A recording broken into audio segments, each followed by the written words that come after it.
You know, we talk a lot here about our photography gear, cameras, lenses, accessories, but one thing we don't really mention often is a tool that all of us have available to us, and that's our smartphone. In this video, we're going to talk about the apps that we use to make our photography lives a little bit easier, so stick around.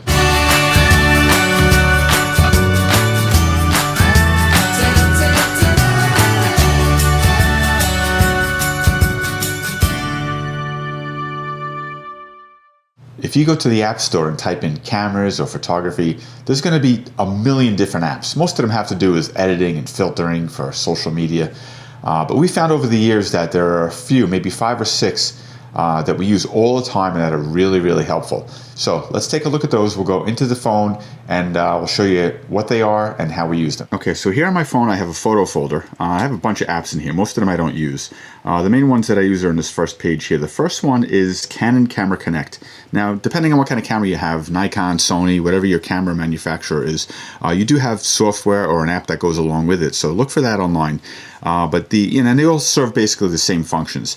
So this is the Canon version of it. So there's a couple things that I can do with this that are really cool. One is I can wirelessly send photos from my camera onto my phone. This way, if I'm out in the field and I want to get something up online right away, I can wirelessly send from one to the other and get it ready to go right away. So that's really cool. The other thing is the live view shooting. So I can remotely control my camera from my smartphone. So I'm going to hit that, and you'll see right there is the live view. There's me. What I can do right from here, right from my phone, is I can control the aperture. I can control the ISO. I can control the exposure. And it's really actually pretty cool. And then from there I can change where I want to focus by hitting anywhere on the screen. And when I'm ready to take a shot, I just go ahead and smile. And I get myself a photograph. So that's really cool. If you have your camera set up on a tripod or somewhere where you can't be standing right over it, or you want to be able to shoot remotely from the other side of the room, it's really kind of a cool tool to be able to use. So I use that fairly frequently.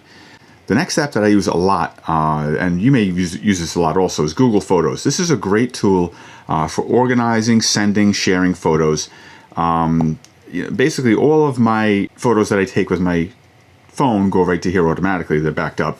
But then I have other things categorized. When Bill and I are sharing photos back and forth, or I want to be able to share photos with friends or other people, I create folders, and it's very easy to share a folder or a photo online, via email or via text, using Google Photos. So I can find either a picture, I can find a whole album here, and I can click on share, and it basically gives me a link that I can send to anybody, and they'll be taken right to that Google album, and they can view everything online through their own Google Photos.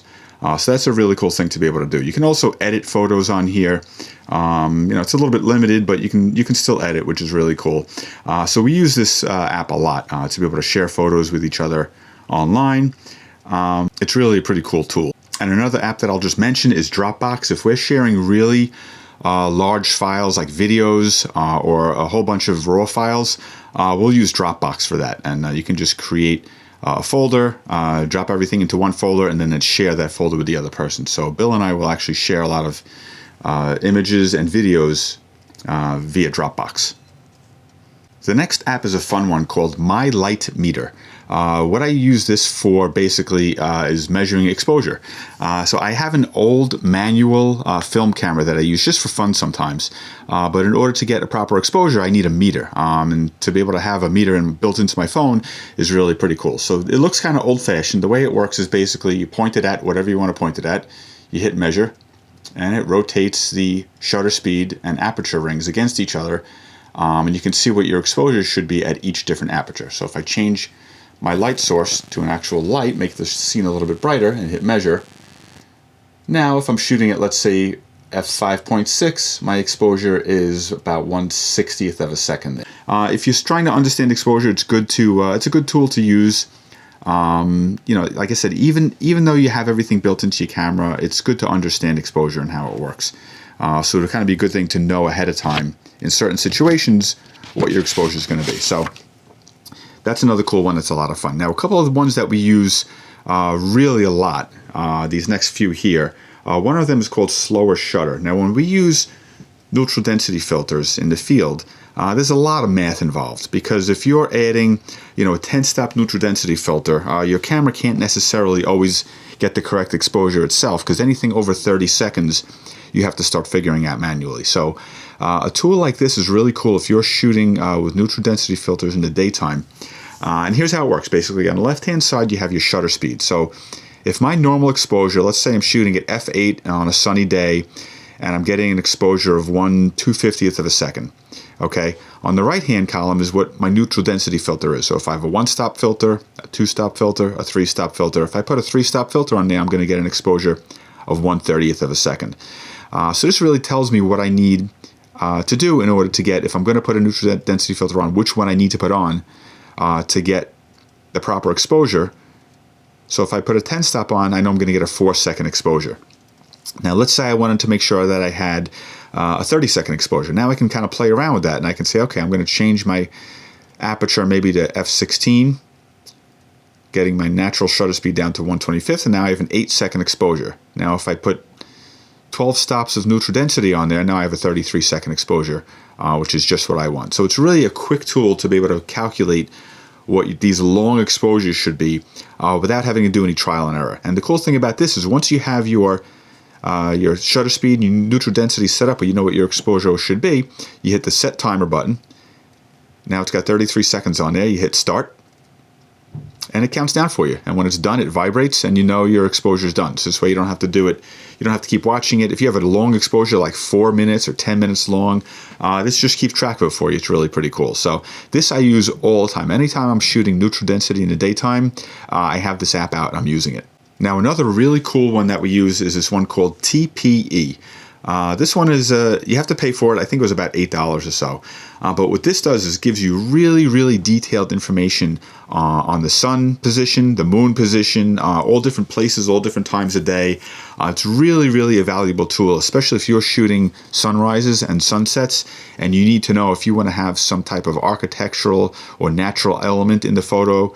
You need to know exactly where the sun's going to be going up or going down in relation to that. This app will put you in the exact spot that you need to be in. So let's say, for example, we're right here in Brooklyn, one of our favorite spots to shoot the skyline of Manhattan from the Brooklyn Bridge area. So if you can see right here, if I went down there today and set up on my favorite spot, that orange line indicates where the sunset's going to be. And you can see there, it's way off to the left of the actual Manhattan skyline. So maybe not ideal if I want to get the sun setting behind Manhattan. So then what I can do is you can change it, and then the bottom is all different parameters as far as the moon and the sun and all different things that you can set there. It gets really, really detailed. Or you could also be real basic. You can actually go forward up on top here a day at a time, and you can see where the sun's position changes. Or if you say, look, I want to get the sun setting behind Manhattan one day from this spot, you can hit this button here, go forward about a week at a time, and you can see where the sunset position changes. And now I know I need to be sometime in April or May before I get the sun setting behind Manhattan. And it works for any place. You just kind of zoom out here, you get the whole country. I want to go down to Disney World. What do you want to do? You want to shoot let's say you want to shoot the castle at sunset from the bridge. So set yourself up on the bridge, and there's your sun's position in May 2019, setting right over Cinderella Castle. Now, different times of year, obviously, it's going to be, let's scroll backwards to today. Now the sun's setting way off to the left over the hub. You're going to get a totally different sunset. So it's a really cool tool to use to be able to plan ahead where your sunsets and sunrises are going to be. Now the last one I want to go over is another really valuable tool that we use a lot. It's called Snapseed. This is a really great editing tool for being able to edit on your phone, because it doesn't just have the exposure and color adjustments. It's got all kinds of things. Now it has the basic looks built into it, so you can go for the morning look, whatever that is, the fine art look, I guess it's just black and white. You can get all kinds of funny stuff here. But then if you go to the tools, you can see you have a lot of detailed adjustments that you can make. Not just in color and contrast and things like that, but you can go back over here and you can actually change things like perspective, which is really cool. It's got a healing brush, which you can use to fix if you want to edit anything out of your shot. You can use that. It's got a brush adjustment if you want to apply certain adjustments only to certain spots of the image. It doesn't make a universal change. You only want to change one area. So if I wanted to bring the saturation way down all around here, I'm circling around the center of the image and everything's going black and white except for just in the middle there. So stuff like that is really kind of cool to be able to do some really strong edits on your phone. So anytime I'm editing out in the field and I bring an image over from my camera into my phone, this is what I'm using. So these are the apps I'm using all the time. It's a great set of tools to have right here on my phone. So those are pretty cool, right? Like anything that you can use, any tool that you can use to make your photography a little bit more fun, a little bit more easy, it's definitely worth checking out. If you have any apps that you use or any tricks that you use with your smartphone, definitely mention it in the comments below. We love to hear the kind of stuff that you guys are using. And if you have any questions, put those in the comments below also. We'd love to hear from you. I hope you liked the video. Give it a thumbs up, please. Subscribe to the channel and click on that little notification bell. This way you get notified each time we post a video. Thanks for watching, and we'll see you next time.